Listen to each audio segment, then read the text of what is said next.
उधर महाराष्ट्र सरकार के मराठा और मुसलमानों को आरक्षण देने के फैसले पर सियासत तेज हो गई है। विपक्ष ने सरकार पर धर्म के नाम पर आरक्षण देने का आरोप लगाया। वहीं विधानसभा चुनाव से पहले इस आरक्षण को लागू कर कांग्रेस अपना परंपरागत वोट बैंक हासिल करने की कोशिश में लग गई है।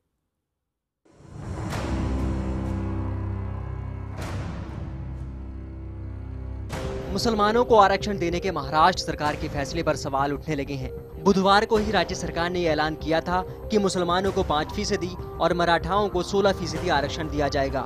सरकार का दावा है कि इससे दोनों ही वर्गों को फायदा होगा, लेकिन बीजेपी ने इसे चुनावी पैंतरा बताते हुए सरकार पर हमला बोल दिया है। हालांकि बीजेपी को मराठा आरक्षण पर नहीं बल्कि मुस्लिम आरक्षण पर एतराज है। मुस्लिम आरक्षण का मुद्दा भी यही है कि धार्मिक आधार पर आरक्षण देने के लिए अपने संविधान में प्रावधान नहीं है। हमारा संविधान ये कहता है कि आरक्षण धार्मिक आधार पर नहीं मिलेगा।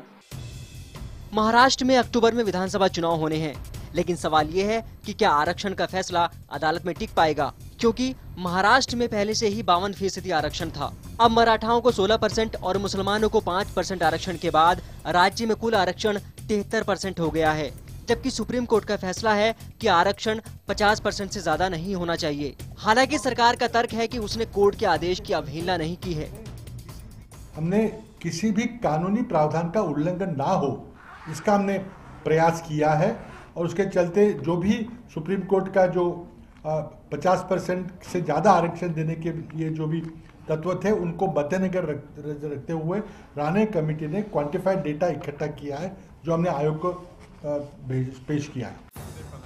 विपक्ष भले ही सरकार की आलोचना करे, लेकिन जानकारों की माने तो सरकार ने नियमों के मुताबिक ही फैसला किया है। यहाँ पर रिलीजियस बेस्ड नहीं है, यहाँ पर socially and economically backward class जो उसमें है उन्हीं के लिए रिजर्वेशन है। वैसे आरक्षण के फैसले को अगर सुप्रीम कोर्ट में चुनौती दी जाती है तो सरकार उसका कानूनी जवाब देने की भी तैयारी कर रही है। धर्म के नाम पर आरक्षण देने का आरोप लगाते हुए विपक्ष ने सरकार को घेरने की रणनीति बना ली है, तो वहीं सरकार अपना खोया हुआ वोट बैंक हासिल करने के लिए हर हाल में जल्द से जल्द आरक्षण को लागू करने की कोशिशों में लग गई है। लेकिन आरक्षण के नाम पर शुरू हुई इस राजनीति को बड़े ही गौर से देख रहे मतदाता किसके हक में फैसला देते हैं, ये तो चुनाव के बाद ही पता चलेगा। कैमरामैन विक्रम और दिल्ली से एहतशाम के साथ दिनेश मौर्य, मुंबई, IBN 7।